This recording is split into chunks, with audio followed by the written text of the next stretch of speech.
আজি অসমীয়া সমাজৰ বাপতিসাহোন কাতি বিহু। কাতি বিহুত যেহেতু নিয়ম আছে পথাৰত বন্তি জ্বলোৱা হয়, পথাৰ নতুন বতন হ'বৰ বাবে বা আঘোণৰ পথাৰত নতুন বতন হ'বৰ বাবে অসমীয়াৰ এটা নিয়ম আছে কাতি বিহুত বন্তি জ্বলোৱা, তুলসী তলত বন্তি জ্বলোৱা, ধাননি পথাৰত জ্বলোৱা। কিন্তু আমি বৰ্তমান উপস্থিত আছোঁ এটা জেগাত যিটো ঠাইত বানে কুঙা কৰা ধেমাজিৰ দুলুংকান চেঁচাহৰ যি ঠাইত এই গাঁওখনৰ এই চুবুৰীটোত এডালো নাই এইবাৰ ধান, আৰু ইয়াত কেনেধৰণে জ্বলাব চাকি ইয়াক লৈ এতিয়া উদ্বিগ্ন হৈ পৰিছে এই চুবুৰী আৰু এই গাঁৱৰ ৰাইজ। আমি বৰ্তমান উপস্থিত থকা ঠাইত কেৱল ধানৰ পৰিৱৰ্তে দেখা গৈছে কহুৱা আৰু বালি এই পৰিৱেশ।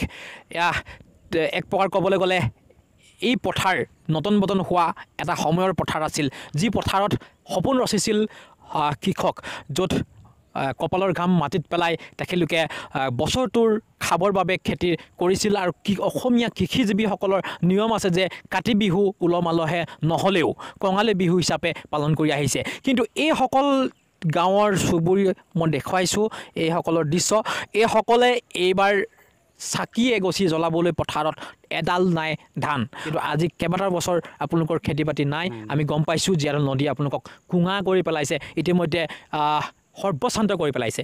কি ক'ব? মানে আমাৰ আজি প্ৰায় 4 বছৰ হ'ল, 4 বছৰ পূৰা জীয়াঢলটো পূৰা আহি আছে এইপিনেদি। নাই আন বছৰ যেনেকৈ কাতি বিহুত ধুনীয়াকৈ চাকি পাতি জ্বলাওঁ, এইবছৰ নাই আৰু ক'ত জ্বলাম আৰু। এতিয়া গোটেই কহুৱা চব পিনে দেখিছেই, নাই আৰু আন বছৰ তুলনাত এইবছৰ যিমান উলহ মালহে আন বছৰ পাতোঁ, এইবছৰ নাই। আন বছৰ মানে 4 বছৰে হ'ল আজি প্ৰায় 4 বছৰে জ্বলাবই পৰা নাই মানে। তাৰপৰা তাকে আৰু আমাৰতো বান সাহাৰ্য বুলিয়ে কিবা এটা দিয়ে, বেগেক তেনেকৈ একো নিদিয়ে আৰু। 4টা বছৰে আপোনালোকে কেনেধৰণে চলিছে আচলতে? এনেকৈ আৰু মানে হাজিৰা কৰি, দিন হাজিৰা কৰি, দুই এটা বাৰী শাক পাচলি কৰিলেও পানী নাই, বৰিঙৰ কাৰণে অভাৱ, পানীৰ কাৰণে অভাৱ। কেৱল খেতি পথাৰে নহয়, আমি দেখিছোঁ ইয়াতে বিভিন্ন গছ গছনিও কিন্তু শুকাই গৈছে। চৰকাৰ, প্ৰশাসন আৰু আপোনালোকৰ সোণোৱাল পৰিষদে কিবা আপোনালোকক সাহাৰ্য প্ৰদান কৰিছে, আপোনালোক খবৰ লৈছেনে? তেনেকৈ মানে বান সাহাৰ্য বুলি কিবা কিবি দুই এটা ৰেচন পাতি দিছিলে মানে। বান যেতিয়া ক্ষতিগ্ৰস্ত একো দিয়া নাই আজিলৈকে। এনেকৈ মানে আমি কিছুমান চৰকাৰৰ ঘৰত কিবা এটা কৰিব গ'লেও মানে এইবিলাক এনেকৈ নিশ্চয় মানে বহুত লেং থাকে, সেইটো কাৰণে মানে যাব বৰ অসুবিধা লাগেগৈ মানে আজিকালি। গৈ আমনি লাগিলে মানে আগতে বহুত কৃষিজীৱী লোক এইসকল লোকক দেখাইছোঁ য'ত পথাৰত কাচি লগাবলৈ এইবাৰ নোৱাৰিব। আইতা আপোনালোকে আগতে পথাৰত কাচি লগাই পথাৰৰ নদন মদন হ'বৰ বাবে চাকি জ্বলাইছিল, এইবাৰ আপোনালোকৰ কিন্তু পথাৰত চাকি নজ্বলে, কাৰণ এডালো নাই ইতিমধ্যে খেতি। আপোনালোকে ইতিমধ্যে আমাক অৱগত কৰিছে। কি ক'ব এতিয়া? আমি আৰু কি ক'ম, আমিতো এতিয়া ঘৰতে বহি থাকিব লাগিব। পথাৰত যদি ধান চাউল নাই, কাটিবৰ কাৰণে একো নাই, আমিনো ঘৰত থাকি পথাৰত থাকি কি কৰিম আৰু?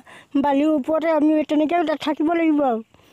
এতিয়া আন বছৰ একদম কাচি লৈ নতুন বতনকৈ গোটেইখন ধান কাটিবলৈ ওলাই যাওঁ। এইবাৰতো আমাৰ একো উপায় নাই। এইবাৰ নাই মানে আজি 4-5 বছৰ হৈ গ'ল, একো আমি খেতি পথাৰ পোৱাই নাই। ৰেচন পাতি খাই থাকোঁ, দোকানৰ কাৰ্টৰ চাউলবিলাক পালে খাওঁ, তেনেকৈ কিনি কুটি খাই আছোঁ আৰু। খৰালিতো একো বুলিবই নাই। এতিয়া আমি খৰালি কেনেকৈ খাম আৰু। এতিয়া হাজিৰা কৰিলেও দেখোন মানুহবিলাকে ভালকৈ কামবোৰ চলাবই নোৱাৰে। সেইটো কাৰণে এতিয়া আমি কষ্ট কৰি হ'লেও খাব লাগিব আৰু যেনে তেনে কৰি, নহ'লেতো উপায় নাই। নাই একেবাৰে নাই, হাজিৰা কৰি খাব লাগিব আৰু। পথাৰটো কাটিবৰ কাৰণে এডালো নাই। হয়, আপোনালোকৰ ওচৰলৈ আহিছোঁ। কহুৱাৰ মাজত আপোনালোকে আছে, বালিৰ মাজত আপোনালোকে আছে।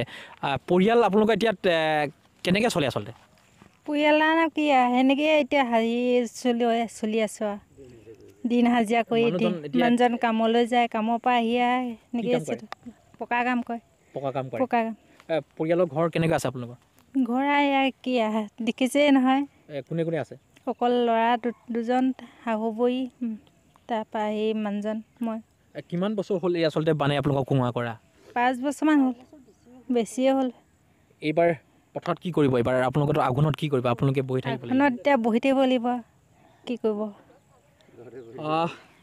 এয়া হৈছে আজি ধেমাজি জিলাৰ জীয়াঢল নদীয়ে সৰ্বশান্ত কৰা দুলুংকান চেঁচাহৰ বুলি যি গাঁও আছে, এই গাঁওখনৰ এই চুবুৰীটোত পৰিয়ালৰ চুবুৰীবিলাকৰ এইবাৰ নাই এডালো খেতি বুলিবলৈ ধান। আৰু যিহেতু আজি কাতি বিহুত তেখেতলোকৰ এতিয়া যি আকাশ বন্তি জ্বলোৱা বুলি কোৱা হয়, আকাশ বন্তি জ্বলোৱাৰ পৰিৱৰ্তে এতিয়া তেখেতলোকৰ মাজত আহিব হুমনি।